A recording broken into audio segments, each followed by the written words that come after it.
Border जो कि मुख्तलिफ सूबों से लग रही हैं उस तक उनको कंट्रोल कर रहा हूँ अपनी आवाम की कुर्बानी के जरिए, अपनी फोर्सेस की कुर्बानी के जरिए। तो ये एक्नॉलेज करना चाहिए पूरे पाकिस्तान को कि उससे बॉर्डर जो कि मुख्तलिफ सूबों से लग रही हैं उस तक उनको कंट्रोल कर रहा हूँ अपनी आवाम की कुर्बानी के जरिए, अपनी फोर्सेस की कुर्बानी के जरिए।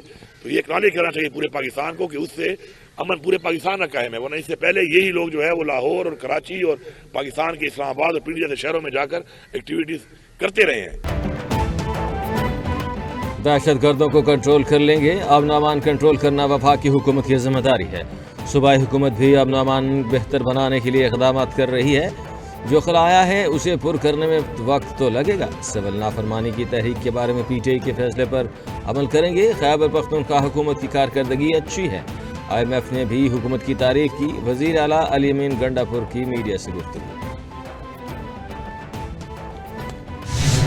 नौजवान नस्ल को सिर्फ ये सिखाया गया कि आप दूसरे मुखालिफ सियासतदान को देके उनको गालियां दें। एक सूबे में उनको हुकूमत मिली है तो 3 मरतबा जो है वो वहां से इस्लामाबाद पे हमला आवर हो चुका। और जब हमला आवर होने को इस मरतबा आ रहे थे तो रास्ते में बार बार लोगों को कह रहे थे पठान बड़े गैरतमंद होते हैं, वो जिसके साथ खड़े होते हैं उसको छोड़ते नहीं है। और बाद में हाल ये हुआ कि डी चौक पहुंच के वो पठान सारे गरीब खड़े थे और खुद जनाब वहां से रफू चक्कर हो गए।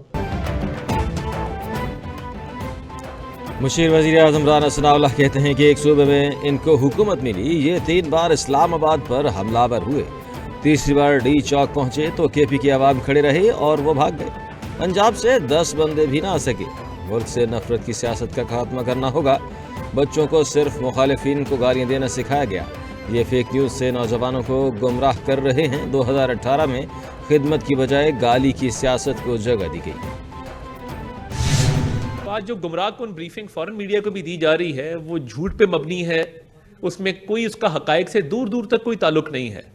और अली अमीन गंडापुर ने कल कहा कि अब अगली कॉल जो है वो पुरअमन कॉल नहीं होगी। आपकी कौन सी कॉल पुरअमन थी?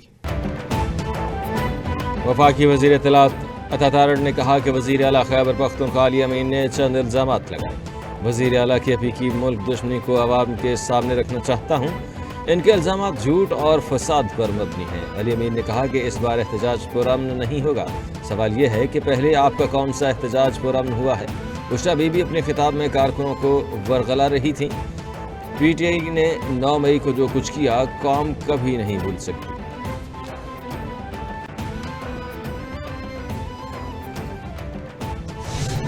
सेनेटर डॉक्टर आयशा रजा और डॉक्टर भरत साहब की निगरानी में ये कैंपेन पूरे पाकिस्तान में सूबाई हुकूमतों और सूबाई वज़ीर आला के साथ मिलकर इंशाअल्लाह हम जीतेंगे ये जंग। गो के माजी में मुश्किलात आई, पोलियो वाक़यात बढ़ गए और आज तकरीबन 60 केसेस पाकिस्तान भर में सामने आए हैं, जो कि यकीनन एक बहुत बड़ा चैलेंज है और मैटर ऑफ ग्रेट कंसर्न। भरपूर कोशिश है कि इस बार पोलियो को मुल्क की सरहदों से बाहर निकाल कर दम लेंगे। वालिदैन से दरख्वास्त है कि इंसदाद पोलियो मुहिम में हमारी मदद करें। वालिदैन पोलियो से बचाव के कतरे पिलाकर बच्चों को मुस्तकबिल को महफूज बनाएं। 60 नए केसेस का सामना आना यकीनी बहुत बड़ा चैलेंज है। बच्चों को पोलियो से बचाव के कतरे पिलाकर मुहिम का आगाज़ कर दिया। वज़ीर आज़म शहबाज शरीफ का इंसदाद पोलियो मुहिम के हवाले से तकरीब से खिताब।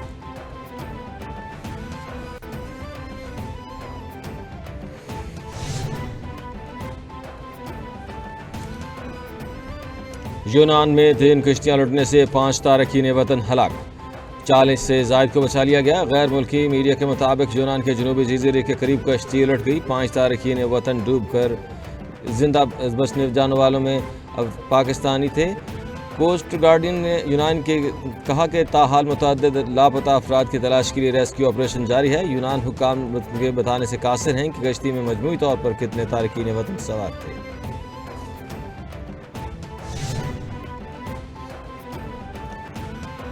यूनान के जजीरे क्रीट में गुज़िश्ता रोज़ कश्तियों के लुटने के वाक़यात पर तर्जुमान दफ्तर ख़ारिजा ने कहा कि हादसे में 47 पाकिस्तानियों को बचा लिया गया है। हादसे में मरने वालों में 1 पाकिस्तानी की तस्दीक हुई है। اس مرحلے پر ہلاک یا لاپتہ پاکستانی شہریوں کی تعداد کی تصدیق کرنے سے قاصر ہیں۔ لاپتہ پاکستانیوں کے اہل خانہ پاکستانی سفارت خانے سے جاری نمبر پر رابطہ کر سکتے ہیں۔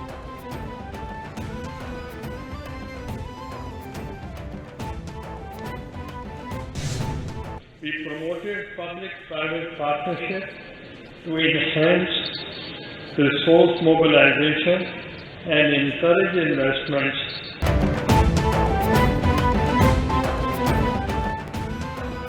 چیئرمین سینٹ سید یوسف رضا گیلانی کا کہنا ہے کہ صحت مند افراد سے ہی صحت مند معاشرہ تشکیل پاتا ہے۔ عوام کو صحت سے متعلق آگاہی کی فراہمی ضروری ہے۔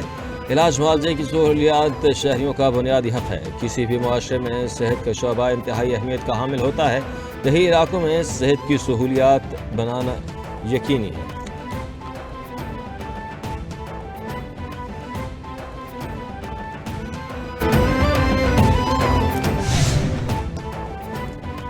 مسلم لیگ نون کے سینئر رہنما صدیق الفاروق انتقال کر گئے۔ خاندانی ذرائع کے مطابق نماز جنازہ کل ادا کی جائے گی۔ صدیق الفاروق کافی عرصے سے گردوں کے عارضے میں مبتلا تھے۔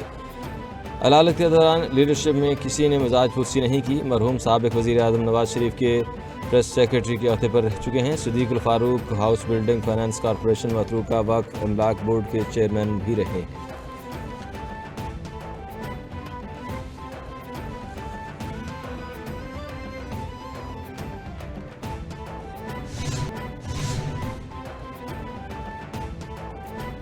سربراہ حزب اللہ نعیم قاسم نے کہا ہے کہ ہم نے ایران سے شام کے راستے ہونے والی عسکری سپلائی کا راستہ کھو دیا ہے۔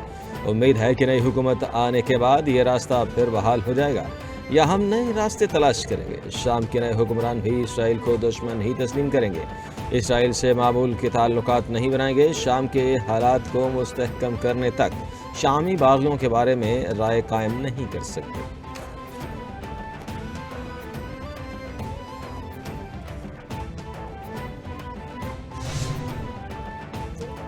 لاہور میں خشک سردی کی لہر برقرار، شہری موسمیاتی امراض کا شکار ہونے لگے۔ خشک سردی کی وجہ سے شہری نزلہ، زکام اور بخار سمیت دیگر موسمیاتی امراض میں مبتلا ہونے لگے۔ محکمہ موسمیات کے مطابق لاہور کا درجہ حرارت 5 اور زیادہ سے زیادہ 20 ڈگری سینٹی گریڈ تک جانے کا امکان۔ آلودگی کے اعتبار سے لاہور کا پاکستان میں پہلا نمبر، شہر میں اسموگ کی اوسط 261 ریکارڈ۔